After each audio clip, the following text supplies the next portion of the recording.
योऽन्तः प्रविश्य मम वाचमिमां प्रसुप्तां सञ्जीवयत्यखिलशक्तिधरस्वधाम्ना अन्यांश्च हस्तचरणश्रवणत्वगादीन् प्राणान्नमो भगवते पुरुषाय तुभ्यं। పరమ పవిత్రమైన మాసం కార్తీక మాసం. కృత్తిక నక్షత్రాధిపతి అగ్ని దేవతను ఆరాధించుకునేటువంటి మాసం కార్తీక మాసం. ఎందుచేత ఈ కార్తీక మాసం ఇంత గొప్పదిగా కీర్తింపబడుతోంది అంటే పురాణాల్లో కూడా మనకి చెబుతారు కార్తీక మాస వైభవాన్ని గురించి.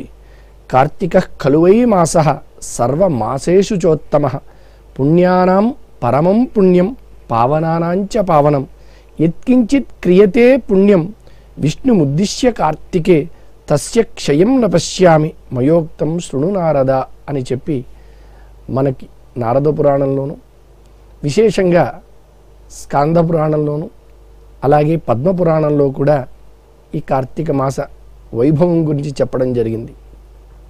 కలియుగ వాసుల్ని ప్రధానంగా దృష్టిలో ఉంచుకుని జనక మహారాజు వశిష్ఠ మహర్షిని అత్యల్పమైనటువంటి ప్రయత్నంతో అత్యధిక ఫలాన్ని పొందే విధంగా, అంటే సూక్ష్మంలో మోక్షాన్ని పొందడానికి మానవులు చేయదగినటువంటి కలిపీడితులైనప్పటికీ కూడా పుణ్యకర్మలు ఆచరించడం ద్వారా ఫలాలను పొందడానికి అనువైన వ్రతాన్ని ఉపదేశించమని అడిగినప్పుడు, అంటే కలియుగంలో యజ్ఞ యాగాది క్రతువులను నిర్వహించడం కష్టం కాబట్టి భక్తులు కలియుగవాసులు అత్యల్ప ప్రయత్నంతో కూడా అత్యధిక ఫలాన్ని పొందడానికి కావలసిన ఉపాయాన్ని ధర్మబద్ధంగా ఉండేదాన్ని ఆ జనక మహారాజు వశిష్ఠ మహర్షిని అడిగినప్పుడు ఆయన ఉత్తమమైనటువంటి ఈ కార్తీక మాస వ్రతం గురించి, ఈ కార్తీక మాస వైభవాన్ని గురించి వివరించడం జరిగింది. అందున పుణ్యం అంటే చేయదగినది అని, పాపం అంటే చేయకూడనది అని. పుణ్యం అనగానే ప్రతి ఒక్కరూ ముందుకు వస్తారు కాబట్టి ధర్మాచరణలో పుణ్యప్రదం అనేటువంటి పదాన్ని ప్రయోగిస్తూ పుణ్యప్రదమైనటువంటి మాసంగా ఈ కార్తీక మాసంలో చేసేటువంటి క్రియల గురించి తెలియజేయడం జరిగింది. అందులో ఏ క్రియను ఏ ధర్మాన్ని ఆచరించాలన్నా మనిషి ముందు శుద్ధంగా ఉండాలి. అటువంటి శుద్ధి ఏ రకంగా ఏర్పడుతుంది అంటే బాహ్యంగానూ శుద్ధంగా ఉండాలి, ఆంతరికంగా కూడా శుద్ధంగా ఉండాలి. ముందు బాహ్య శుద్ధితో దైనందిన జీవితం ప్రారంభమవుతుంది కాబట్టి ఆ శుద్ధి స్నానం ద్వారా మనం నిర్వర్తించుకుంటాం కాబట్టి కార్తీక మాసంలో స్నానాచరణకు చాలా గొప్పదైనటువంటి విషయంగా పేర్కొనడం జరిగింది. అంటే కార్తీక మాసంలో చేసేటువంటి స్నానం ఏ సమయంలో చేయాలి, ఏ సమయంలో చేయడం ద్వారా మానవులు తరింపబడతారు, నిజమైనటువంటి శుద్ధిని పొందుతారు అంటే అన్ని మాసాలలో కూడా సూర్యోదయాత్ ప్రాక్ ముందు స్నానం ఆచరించాలని చెప్పిన కార్తీక మాసంలో విశేషంగా మనం నదులలో కానీ తటాకాల్లో కానీ కూపాల్లో ఉండేటువంటి జలాలతో బ్రాహ్మీ ముహూర్త సమయంలో స్నానం చేయాలి అని చెప్పడం జరిగింది. ఏమిటండి బ్రాహ్మీ ముహూర్త సమయంలో ఈ నదుల్లో తటాకాల్లో స్నానం చేయడం వల్ల ఫలితము అంటే, ఒకటి మనకు ఈ కార్తీక మాసంలో స్వామివారు అంటే విష్ణువు అన్ని జలాలలో కూడా ఆవహింపజేసి ఉంటారు అని చెప్పి ఒక ప్రతీతి పురాణాల ప్రకారంగా. అదే కాకుండా వైజ్ఞానిక పరంగా ఆరోగ్యపరంగా కూడా చూసినట్లయితే కృత్తిక నక్షత్రం యొక్క కాంతులు ఏవైతే ఉన్నాయో ఆ కాంతులు అంటే ఆ అమృత కిరణాలు, నక్షత్రం యొక్క అమృత కిరణాలు మనకు ఈ బ్రాహ్మీ ముహూర్త సమయంలో ప్రతి జలాశయాల్లో జలం ఉన్న ప్రతి చోట కూడా చక్కగా ప్రసరించి అవి మనకి ఆరోగ్యాన్ని అందిస్తాయి అని. అంటే బ్రాహ్మీ ముహూర్త సమయంలోనే స్నానం చేయాలా? చాలామంది అంతకన్నా ముందే మేము అర్ధరాత్రి 2 3 స్నానం చేశామండి అంటే అది ధర్మపరంగా కూడనటువంటి పని. ఎందుకు అంటే మనకు అటు భారతాన్ని పరికించినా భాగవతాన్ని పరికించినా కూడా ప్రధానంగా భాగవతంలో మనకు ఒక ఐతిహ్యం కూడా కనబడుతుంది. నందుడు ఏకాదశి ఉపవాస దీక్షను చక్కగా ఆచరించి ఆ రాత్రి ఉపవాస దీక్ష చేయడం చేత నిద్ర పట్టక, మరి ఆనాటి కాలంలో కాలాన్ని పరిగణన చేయాలి అంటే ఆకాశంలో ఉండేటువంటి నక్షత్రాలను చూసే పరిగణన చేసేవారు కాబట్టి ఆయన నిద్ర పట్టక కొంచెం భ్రమకు లోనయ్యి తెల్లవారింది అనేటువంటి ఉద్దేశ్యంతో యమునా నదిలోకి స్నానానికి ప్రవేశించారట. వెంటనే రాక్షసులు ఆయన్ని వరుణలోకానికి తీసుకువెళ్ళిపోయారు. తెల్లవారింది, నందుడు కనబడలేదు. నందగోపాలం అంతా కూడా ఆందోళనతో ఉన్నారు. అప్పుడు శ్రీకృష్ణ పరమాత్మ, ఆయన పరమాత్మ కాబట్టి జరిగినటువంటి విషయం పరికించి తెలుసుకుని వరుణలోకానికి వెళ్ళి తిరిగి తన తండ్రిని తీసుకువచ్చాడట. మరి ఇక్కడ నందుడు చేసినటువంటి తప్పిదం ఏమిటి? ఆయన ఎవరిని హింసించలేదే, స్నానానికనే వెళ్ళాడే అంటే ఆ సమయం అది మానవులు స్నానం చేయడానికి నిర్దేశించిన సమయం కాదు. కాబట్టి యక్ష, రాక్షస, అదేవిధంగా గంధర్వులందరూ కూడా తిరిగేటువంటి సమయం వాళ్ళకి నిర్దేశించిన సమయం. కాబట్టి మనం ఎప్పుడు స్నానం చేయాలి అంటే సూర్యోదయాత్ ప్రాక్ ఉండేటువంటి బ్రాహ్మీ ముహూర్తం, అంటే సుమారుగా మన గణంలో చూసుకుంటే ఒక 2 ముహూర్త కాలాలు 48 నిమిషాలు అంటే గంటన్నర, అంటే 6 గంటలకు సూర్యోదయం అవుతుంది అని భావిస్తే 4:30 తర్వాత చేసేటువంటి స్నానం ఏదైతే ఉందో అది మనకి పుణ్యప్రదం, ధర్మబద్ధంగా మనకు నిర్దేశించినటువంటిది. ఇదే మనకి భారతంలో కూడా పాండవులు నదీ తీరంబడ వెళుతున్న సమయంలో అంగారపర్ణుడు అనేటువంటి ఒక గంధర్వుడు వారిని అడ్డగించి, ఈ రాత్రి సమయంలో ఈ నదీ తీరంలో ఇదంతా నా రాజ్యము, మేము విహరించేటువంటిది, మీరెలా విహరిస్తారని ప్రశ్నించి వారిరువురి మధ్య కూడా వాదోపవాదాలు, చివరికి యుద్ధం జరగడం, వారు బాలుషాతీతులు కాబట్టి పాండవులు అతన్ని ఓడించడం, చివరకు అతడు వారి యొక్క పరాక్రమానికి మెచ్చి చాక్షుషీ విద్యను ప్రసాదించడం, అలాగే వారికి ధౌమ్యుడు అనేటువంటి పురోహితుడిని సూచించడం, ఇవన్నీ అక్కడ ఉండేటువంటి ఇతివృత్తాలు. అక్కడ కూడా నదీ పరిసర ప్రాంతాల్లో మానుష రూపంలో సంచరించడం చేత గంధర్వులు అడ్డగించడం. అంటే మనం ఎప్పుడు నదిలో కానీ తటాకాల్లో కానీ స్నానం చేయాలి అన్నది కూడా చక్కగా నిర్దేశించి, అందున కార్తీక మాసంలో బ్రాహ్మీ ముహూర్త వేళ స్నానం చేయడం ద్వారా ఆరోగ్యం కూడా సంతరించుకుంటుంది. శరీరమాద్యం ఖలు ధర్మ సాధనం అని చెప్పారు కాబట్టి మనం ఏ క్రియను ఆచరించాలన్నా అందులో విశేషంగా ఈ కార్తీక మార్గశిర మాసాలు రెండింటినీ కూడా మనకు పూర్వీకులు మలమాసంగా చెబుతారు. అంటే అనారోగ్యాలు ఎక్కువ వచ్చేటువంటి మాసాలు ఇవి.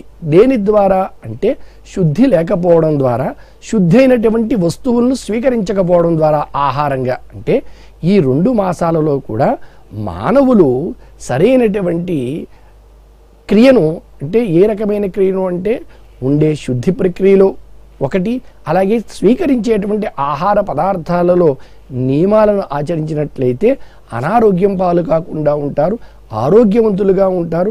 ఆరోగ్యంగా ఉన్నప్పుడే మనం చేయవలసినటువంటి కర్తవ్యాలను మనం చక్కగా చేయగలుగుతాము అనే ఉద్దేశ్యంతోనే ఈ కార్తీక మాసంలో విశేషంగా శుద్ధి కోసం స్నానాచరణ, అదేవిధంగా మనకు అధ్యాత్మ విద్య జ్ఞానం కలగడం కోసం స్నాన అనంతరం చేయవలసినటువంటి క్రియ గురించి చెబుతూ దీపదానం కూడా ఎంతో విశేషంగా చెప్పడం జరిగింది.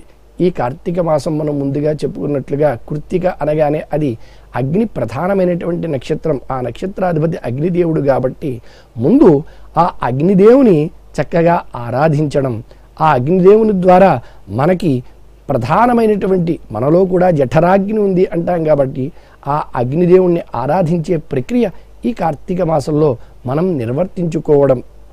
దీపదానం అంటే దీపాన్ని ప్రదానం చేయడం, అంటే వెలిగించడం. దీప ప్రజ్వలనం ద్వారా ఆ అగ్నిదేవుని, అదేవిధంగా ఆ పరమాత్మని కూడా చక్కగా పూజించడం మనకి ఈ కార్తీక మాసంలో పురాణాలలో చెప్పినటువంటి విషయం.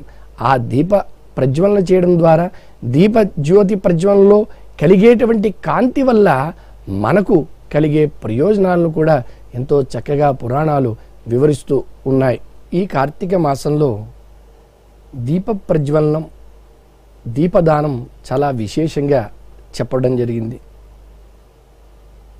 దీపం జ్యోతి పరం బ్రహ్మ, దీపం సర్వతమోపహం, దీపేన సాధ్యతే సర్వం, సంధ్యాదీప నమోస్తుతే అంటూ, అలాగే యాదేవీ సర్వభూతేషు కాంతిరూపేణ సంస్థిత, నమస్తస్యై నమస్తస్యై నమస్తస్యై నమో నమః అని చెప్పి దీపం పరమాత్మకు ప్రతిరూపంగా కొలవడం, మన సంస్కృతిలో దీపానికి విడదీరైనటువంటి ఒక సంబంధం కూడా ఉంది. పంచభూతాత్మకమైనటువంటి సృష్టికి ప్రతీకగా దీపాన్ని వర్ణించడం జరిగింది.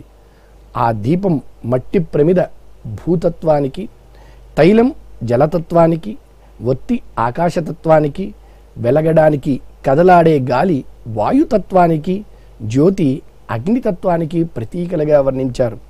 శరీరం అనేటువంటి ఈ ప్రమిదలో నిష్ఠ అనేటువంటి నూనె వేసి, వత్తి అనే బుద్ధితో జ్ఞానమనే జ్యోతిని వెలిగించి హృదయంలో ఉన్న ఆత్మను దర్శింపచేసుకోవడానికి చేసే ప్రయత్నమే దీపారాధనలో ఆంతర్యంగా మనకి చెబుతారు. హృదయ కుహరంలో ఆత్మజ్యోతిని దర్శించాలన్న ధార్మిక విజ్ఞానం అంతా కూడా ఈ దీప ఆరాధనలో మనకు కనబడుతుంది. దీప ఆరాధన వైశిష్ట్యం గురించి తెలుసుకుని మనం అర్చించినట్లయితే కార్తీక మాసంలో విశేష ఫలాన్ని కూడా చెప్పారు. స్త్రియో వా పురుషో వాపి కార్తికే కేశవాగ్రత స్వశక్త్యాచ అర్చయే దీపం సర్వ పాప విముక్తయే అని చెప్పి సమస్త పాపముల నుండి విముక్తి చేసేటువంటిది దీపదానం ఈ మాసంలో అని విశేషంగా మనకి స్కంద పురాణంలో వర్ణించడం జరిగింది. కార్తిక్యాం ఇందువారేతు స్నానదాన జపాదికం అశ్వమేధ సహస్రాణం ఫలం ప్రాప్నోత్యసంశయ అని చెప్పి సోమవారం నాడు విశేషంగా స్నానాన్ని ఆచరించడం, అలాగే ఉపవాస నక్త లేదా ఇతరమైనటువంటి విషయాలతో కూడినటువంటి ఛాయా నక్తమని ఇలా ఉపవాస దీక్షను నిర్వహించడం ద్వారా కూడా ఫలితాలని పొందడంతో పాటు మన పాపరాశి అంతా కూడా నశించిపోతుంది అని చెప్పి పురాణాలు కార్తీక మాస వైభవాన్ని గురించి వర్ణిస్తూ చెప్పాయి. స్త్రియో వా పురుషో వాపి కార్తికేచి ఇందువాసరే నక్షత్ర మండలం దృష్ట్వా యఃకుర్యాన్నక్త భోజనం తేషాం పాపాని నశ్యంతి వహ్నౌ ప్రక్షిప్త తూలవతు అని. అగ్నిలో పడినటువంటి దూది ఏ రకంగా అయితే భస్మమైపోతుందో అదేవిధంగా మనం కార్తీక మాసంలో ధర్మబద్ధంగా ఆచరించేటువంటి నియమబద్ధంగా ఆచరించేటువంటి ఈ పుణ్య క్రియల వల్ల మన పాపపు రాశులన్నీ కూడా భస్మమైపోతాయి అని చెప్పి తెలియజేస్తూ ఉన్నారు. అందుచేతనే దీపేన లోకాంచయతి దీపస్తేజోమయ స్మృత చతుర్వర్గ ప్రదో దీప తస్మాత్ దీపం యజేత్ ప్రియే అని చెప్పి మనకు పార్వతీదేవికి ఈ దీపం గురించి పరమాత్మ చెప్పినట్టుగా కూడా పురాణాల్లో తెలుస్తూ ఉంది. దీపజ్యోతి శారీరక మానసిక ఆధ్యాత్మ వికాసానికి దోహదపడుతుంది అని ఉద్దేశ్యంతోనే తిరుపతి దేవస్థానం వారు కూడా అనేక చోట్ల ఈ దీపోత్సవ కార్యక్రమాలను కూడా నిర్వహిస్తూ ఉన్నారు. నిర్వహించడంతో పాటు ఎవరైతే ఈ దీపోత్సవంలో పాలు పంచుకుని అక్కడ చెప్పేటువంటి ఆ శ్లోకాన్ని పఠించడం ద్వారా కేవలం మానవాళికే కాదు జంతులోకానికి అందరికీ కూడా ముక్తిని ప్రసాదించేటువంటి మాసంగా దీన్ని కీర్తిస్తూ వైభవోపేతంగా కార్యక్రమాలన్నీ కూడా నిర్వహింపజేస్తూ ఉన్నారు. ఆ సమయంలో కీటాః పతంగాః మశకాశ్చ వృక్షాః జలే స్థలే ఏ నివసంతి జీవాః దృష్ట్వా ప్రదీపం న జన్మ భాగినః భవంతి తత్వం శ్వపజాహి విప్రాః అని చెప్పి ఈ శ్లోకాన్ని చక్కగా పారాయణ చేసినట్లయితే ఎవరైతే దీపాన్ని కార్తీక మాసంలో చూస్తారో వారికి జన్మరాహిత్యం అంటే మళ్ళీ జన్మంటూ ఉండదని కూడా దీప వైశిష్ట్యం గురించి చెప్పడం జరిగింది. ఇలా కార్తీక మాసంలో విశేషంగా స్నానాచరణ గురించి, అదేవిధంగా దీపదానం గురించి, దీప ప్రజ్వలనం గురించి, అలాగే తులసీదేవిని అర్చించడం, విశేషంగా ఉసిరిక ధాత్రీదేవిని పూజించడం, దామోదర వ్రతాన్ని ఆచరించడం, ఏ వ్రతాలు ఆచరించాలి ఈ కార్తీక మాసంలో, ఏ పర్వదినాలు ఉన్నాయని కూడా మనకు ఇతిహాసంలో పురాణాల్లో కూడా చక్కగా తెలియజేశారు.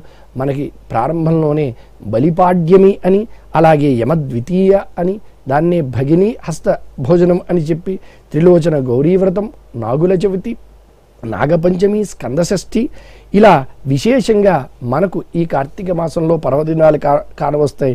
అందులో ప్రబోధన ఏకాదశి, క్షీరాబ్ది ద్వాదశి, కార్తీక పూర్ణిమ పున్నమి ఇవి చాలా ముఖ్యమైనటువంటి పర్వదినాలు. అలాగే ఈ కార్తీక మాసంలో చేయదగినటువంటి వ్రతాలు కూడా చెప్పారు మనకి. శ్రీ తులసీధాత్రి సహిత దామోదర వ్రతాన్ని, ఉమాసహిత శంకర వ్రతాన్ని, శివసోమవార వ్రతాన్ని, క్షీరాబ్ది ద్వాదశి వ్రతం, కేదారేశ్వర వ్రతం, శ్రీ రాధాదామోదర వ్రతం, వృషోత్సర్జనం, జ్వాలాతోరణం, అర్ధనారీశ్వర వ్రతం, కార్తికేయ వ్రతం, విష్ణు త్రిరాత్ర వ్రతం, చాతుర్మాస్య దీక్షా విరమణం కూడా ఈ మాసంలోనే మనకి కనబడుతూ ఉంటుంది. ఇలా చేయదగినటువంటి వ్రతాల గురించి అలాగే పఠించదగినటువంటి స్తోత్రాల గురించి కూడా చెప్పారు. ఈ మాసంలో వామన స్తోత్రాన్ని, అలాగే మార్కండేయకృత శివస్తోత్రాన్ని, అర్ధనారీశ్వర స్తుతిని, సుబ్రహ్మణ్యాష్టకాన్ని, శ్రీకృష్ణాష్టకాన్ని, సూర్యస్తుతిని, గణేశస్తుతిని, అదేవిధంగా దశావతార స్తుతిని, దామోదర స్తోత్రాన్ని, బిల్వాష్టకాన్ని, మృత్యుంజయ మహామంత్ర జపాన్ని, విష్ణు స్తోత్రాన్ని, శివపంచాక్షరి స్తోత్రాన్ని ఈ మాసంలో విశేషంగా గణేశుణ్ణి, అదేవిధంగా శివుణ్ణి, విష్ణువుని, సుబ్రహ్మణ్యేశ్వర స్వామి, సూర్యుణ్ణి వీరందరినీ కూడా ఆరాధించడం చాలా గొప్ప విషయంగా మనకి నారద పురాణం కూడా తెలియజేస్తోంది. ముఖ్యంగా మనం చెప్పుకున్నాం ఈ మాసంలో ఆహార నియమాలు కూడా చాలా జాగ్రత్తగా పాటించాలి అని.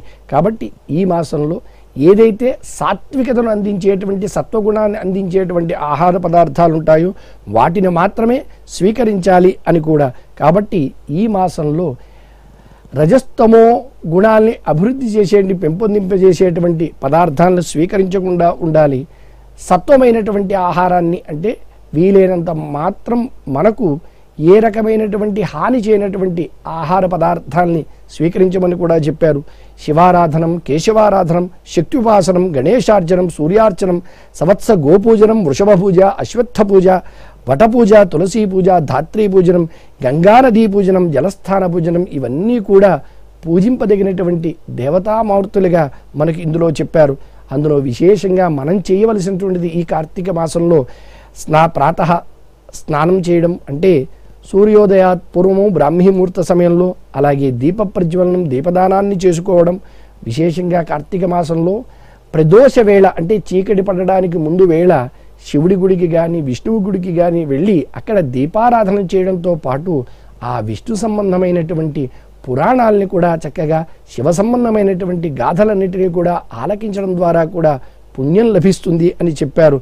కాబట్టి నిత్యము మనం ఈ మాసమంతా కూడా శుచిగా ఉంటూ దీపారాధన కైంకర్యాన్ని చక్కగా నిర్వహింపచేసుకుంటూ ఉపవాస దీక్షను ఆచరిస్తూ, లేదా ఓపిక ఉన్నవారు ఒక పూట భోజనం చేయడం, లేదా వారి యొక్క ఆరోగ్య స్థితిని అనుసరించి ఉపవాసము అంటే ఉపసమీపే వాసం నివాస, అంటే ఎవరికి భగవంతునికి దగ్గరకు అయ్యే విధంగా చేసేటువంటి దీక్షకి ఆ పేరు. కాబట్టి భగవత్ తత్వాన్ని నిరంతరము స్మరిస్తూ మన బుద్ధి, మన మనస్సు ఎప్పుడూ కూడా ఆయన పాదాల చెంత ఉండే విధంగా నియమాలను పాటిస్తూ ఎవరైతే ఈ కార్తీక మాసంలో అత్యధికమైనటువంటి వ్యయంతో కూడినవన్నీ ఏవి ఇందులో లేవు, మన దగ్గర మన చెంతను ఉండేటువంటి ద్రవ్యాలతోనే ఆ స్వామిని పూజించినట్లయితే మనకు ఈ హరిహరాత్మక మాసంలో అటు హరికి హరుడకు కూడా ప్రీతికరమైనటువంటి మాసంలో మనము అద్భుతమైనటువంటి ఫలితాల్ని పొందవచ్చు అనే సదుద్దేశ్యంతోనే తిరుమల తిరుపతి దేవస్థానం వారు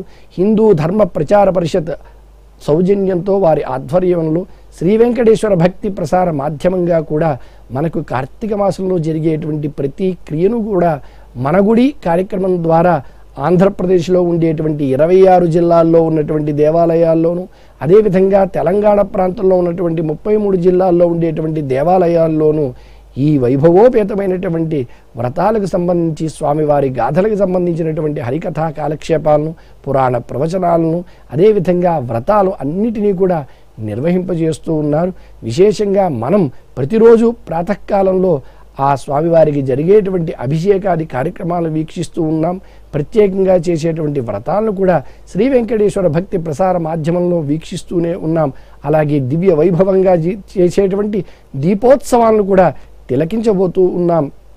ఇలా నిరంతరము ఈ హైందవ ధార్మిక కార్యక్రమాల్లో పాలు పంచుకొని మన వంతుగా మనం కూడా మన శక్తి కొలది ఆ స్వామిని వేడుకున్నట్లయితే, అర్చించినట్లయితే, ప్రార్థించినట్లయితే పరిపూర్ణమైనటువంటి ఫలితాన్ని అందించే ఈ కార్తీక మాసాన్ని మనం సద్వినియోగం చేసుకున్న వాళ్ళం అవుతామనేటువంటి సదుద్దేశ్యంతోనే ఇటువంటి ధార్మిక కార్యక్రమాలన్నిటినీ కూడా తిరుమల తిరుపతి దేవస్థానం వారు ఏర్పాటు చేయడం జరిగింది.